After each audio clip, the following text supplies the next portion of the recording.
जय गुरु जी। गुरु जी के चरणों में कोटि कोटि प्रणाम। गुरु जी की बेटी का और गुरु जी को लख लख शुक्राना, अनंतम अनंतम शुक्राना। और सभी संगत जी जो इस सत्संग को सुन रहे, डिवाइन सत्संग को गुरु जी ने ब्लेस्ड करे, उन्हें जय गुरु जी।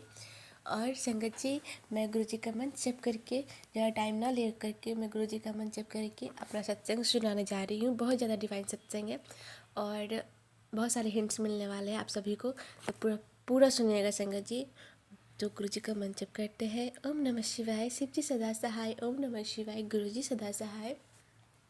जय गुरु जी, शुक्राना गुरु जी। संगत जी, मैं क्या बताऊँ, मैं गुरु जी को बहुत मानती हूँ, बहुत बहुत ज़्यादा मानती हूँ। ऐसा लगता है कि सबसे ज़्यादा मैं मानती हूँ और जो भी संगत उतना नहीं मानती।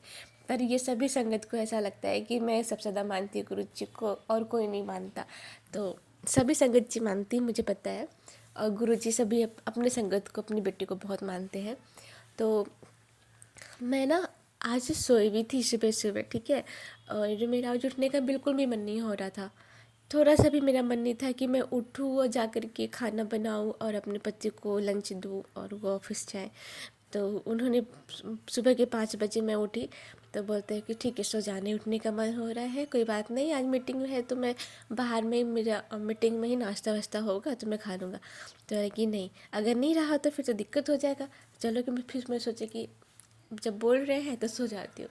तो मैं गुरु जी को बोली, गुरु जी काश मैं सो जाऊँ और ज़्यादा टाइम ना हो, मैं नींद भी पूरा हो जाए। तो मैं सुबह के 7:18 का अलार्म लगा दी ताकि मैं 7:30 बजे तक उठ सकूँ। और उसके बाद मैं देखती हूँ मेरा अलार्म बज रहा है 7:30 बजे का। फिर मैं बंद कर दी। उसके बाद मैं फिर सो गई, मेरा नींद पूरा हुआ ही नहीं था। तो मैं सो गई, मैं सोई। उसके बाद मैं देखती हूँ 1 घंटा मैं सोई हूँ। मतलब मुझे लगता है कि मैं 1 घंटा आराम से सो गई और मैं सपने देख रही हूँ कि गुरु जी के स्वरूप से इतने ज़्यादा शहद वर्षा हो रहा है, इतना ज़्यादा शहद वर्षा मैं अपनी आँखों से देख रही हूँ। मुझे बहुत अच्छा लगा, इतना ज़्यादा अच्छा लगा, मैं बता नहीं सकती। ऐसा लग रहा है कि मेरे घर में शहद, पूरा पूरा शहद वर्षा हुआ है। तो मैं गुरु जी का बहुत बहुत शुक्राना। और मैं फिर मेरा अलार्म बजता है, फिर मैं देखती हूँ कि 7:38 हो रहा है। फिर मैं सोची कि अभी तो मैं सोई थी, 1 घंटा मैं सपना देख रही थी, 1 घंटे से मैं सो रही, अभी तक बस 20 मिनट ही हुए हैं। मैं गुरु जी का लख लख शुक्राना। ऐसा लग रहा था कि गुरु जी ना पूरा टाइम को, सारे वक्त को रोक दिए हैं, मेरा नींद पूरा कर रहे हैं, मैं नींद पूरा कर रही हूँ और गुरु जी को समय को रोक दिए। तो मैं गुरु जी का अनंतम अनंतम शुक्राना करती हूँ। मैं इसको सुनाते हुए मेरे रोंगटे खड़े हो रहे हैं गुरु जी। और संगत जी, बहुत ज़्यादा डिवाइन सत्संग है। तो मैं एक और सत्संग सुनाऊँगी कि मैं ना महाशिवरात्रि के दिन मेरा बहुत मन था गुरु जी के दर्शन करने का, बड़ी मंदिर जाने का। तो मैं नहीं जा सकी क्योंकि मैं उस दिन व्रत रखी थी। व्रत मैं जानती हूँ कि गुरु जी कहते हैं व्रत नहीं रखने के लिए। मैं खुद 4 दिन पहले व्रत रख लेता हूँ सभी संगत के लिए।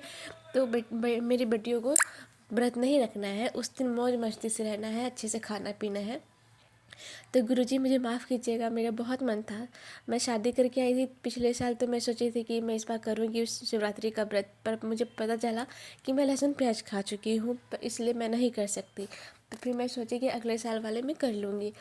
जब मैं सोची तो फिर मैं पिछले साल में गुरुजी से मैं नहीं जुड़ी थी, मैं इस साल जुड़ी हूँ। तो मैं बता नहीं सकती, मैं गुरुजी से अरदास लगाई, गुरुजी, मुझे पता था कि नहीं करना होता है, नहीं करना है, गुरुजी को अच्छा नहीं लगता, गुरुजी खुद कहते थे। तो फिर मैं सोची गुरुजी, मैं गुरुजी से अरदास लगाई, गुरुजी मुझे करना है, मेरा बहुत मन है, प्लीज़ करने दीजिए। और मैं पर्ची रखी हाँ का और ना का। फिर मैं बोली गुरुजी, अगर आपका हाँ होगा तभी मैं करूँगी, अगर मैं ना उठाऊँ तो मैं नहीं करूँगी, इसमें आपकी मर्ज़ी है कि मैं क्या उठाऊँगी, और जो उठाऊँगी सब आपकी मर्ज़ी से ही होगा। तो मैं पर्ची रखी और मैं अरदास लगाई और फिर उसके बाद मैं पर्ची उठाती हूँ तो उसमें हाँ रहता है। तो मैं हाँ था तो मैं कर ली। और उसके बाद मैं बड़ी मंदिर नहीं जा सकी क्योंकि मैं उसमें बहुत कमज़ोर हो जाती हूँ जब मैं व्रत रखती हूँ, तो इसलिए। तो कहती हूँ, मैं कह रही हूँ कि जब भी आपका कोई परिवार में से कोई एक इंसान भी अगर बड़ी मंदिर चला गया महाशिवरात्रि के दिन, या कोई गुरु जी के सत्संग में बैठ गया, चला गया, वहाँ का लंगर प्रसाद खा लिया, तब के पूरे परिवार को गुरु जी ब्लेस्ड करते हैं। एक एक भी ऐसा चीज़ नहीं है जो गुरुजी नहीं, इतने प्यारे गुरुजी है, इतने प्यारे गुरुजी है कि कोई एक इंसान भी चला गया ना आपके परिवार से तो गुरुजी उनके सारे परिवार को पूरा ब्लेस्ड कर देते हैं। उसके काम में कभी रुकावट नहीं आता। तो लख लख शुक्राना और अनंतम अनंतम शुक्राना। और उस दिन गुरुजी की कृपा से मेरा, मैं बता नहीं सकती मैं गुरुजी का कृपा, मैं कितना शुक्राना करूँ, बहुत कम है। मैं गुरुजी की कृपा इतना ज़्यादा हुआ महाशिवरात्रि के दिन, उस दिन रात को मेरा 1000 से ऊपर मेरा सब्सक्राइबर हो गया। तो लख लख शुक्राना, अनंतम अनंतम शुक्राना। और संगत जी आपको भी बहुत बहुत थैंक यू कि आप सब सत्संग सुनते हैं और उन्हें अपने जीवन में लेते हैं, ब्लेसिंग्स लेते हैं गुरुजी का। तो बहुत बहुत शुक्राना गुरुजी और थैंक यू। मेरी जो भी संगत है गुरुजी के सभी को बहुत बहुत शुक्राना और थैंक यू। और मैं एक और बात कहूँगी, गुरुजी कहते हैं व्रत नहीं रखने के लिए, पर मेरा इसलिए मन था क्योंकि मैं कभी की नहीं, इसलिए मेरा बहुत मन हुआ कि मैं महाशिवरात्रि करूँ। और मैं गुरुजी इसीलिए कहते कि सही तू सब अपने बर्थडे के दिन तो नहीं रखती फास्ट, ना चाहती है, उस दिन मौज मस्ती करती है, अब मेरे वाले सेलिब्रेशन करने आता है तो तुझसे कर लेती है, तो ये तो अच्छा नहीं लगता। तो बात तो सही था गुरुजी का, इसलिए तो मैं गुरु से अब मैं माफ़ी मांगूंगी कि अब अगली बार नहीं करूँगी। अगली बार मैं आपकी परी मंदिर आऊँगी आपके दर्शन करने के लिए। और आपका बहुत बहुत शुक्राना मेरे गुरुजी, लख लख शुक्राना कि आप हमारे साथ, हमारे हम सबके अंग संग रहते हैं, हमेशा रक्षा करते हैं। और संगत जी मैं बात बता रही थी कि आप महाशिवरात्रि के दिन परी मंदिर नहीं जा सके, कोई आपका परिवार एक चला गया, संगत जी आपका कोई एक परिवार गुरुजी के सत्संग में बैठ गया, वहाँ का जल प्रसाद और कड़ा प्रसाद, लंगर प्रसाद जो भी खा लिया, तो सोच लीजिए गुरुजी आपके पूरे परिवार को ब्लेस किए हैं और आपके सारे कष्ट, सारे परेशानी को दूर कर दिए हैं गुरुजी। आप सबको ब्लेस्ड कर दिए, सारे परेशानी से दूर कर दिए हैं और आपके जितने सारे काम हैं किसी भी काम में रुकावट नहीं आने वाली है। तो गुरुजी का लख लख शुक्राना कीजिए, अनंत अनंत शुक्राना गुरुजी।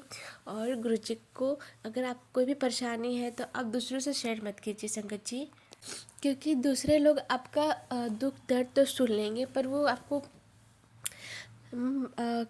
रास्ता नहीं दिखाएंगे कि कैसे निकलना है। बस कह सकते हैं कि हाँ मैं तुम्हारे दुख को समझ सकता हूँ, समझ सकती हूँ। पर गुरुजी से आप अरदास लगाइए, गुरुजी के पास बैठ कर के उनसे बातें कीजिए, अपनी प्रॉब्लम्स बताइए।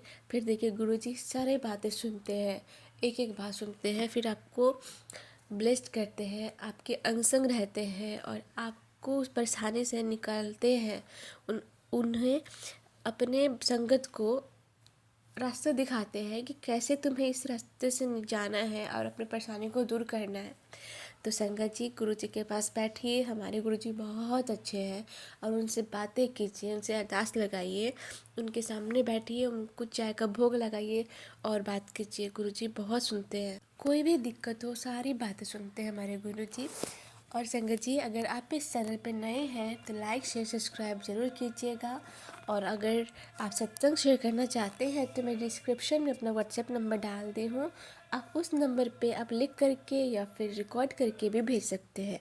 संगत जी गुरु जी का शुक्राना कीजिए और गुरु जी के इस चैनल पर आए हैं तो लाइक शेयर सब्सक्राइब जरूर कीजिए, कमेंट में ज़रूर लिखिए जय गुरु जी, शुक्राना गुरु जी। अगर मुझसे कोई गलती हो गई हो सत्संग सुनाने में तो मुझे माफ़ कीजिएगा। गुरुजी आप अपनी बेटी को माफ़ कर दीजिएगा, उससे कुछ समझ में नहीं आता क्या बोल रही है। गुरुजी आपकी बेटी थोड़ी नासमझ है तो उसे माफ़ कर दीजिएगा। सत्संग सुनाने में कोई गलती हो गई हो तो माफ़ करना गुरुपा और संगत जी। और मैं सत्संग को यहीं तक रखती हूँ गुरुजी का मंत्र जप करके। ओम नमः शिवाय, शिव जी सदा सहाय, ओम नमः शिवाय, गुरुजी सदा सहाय।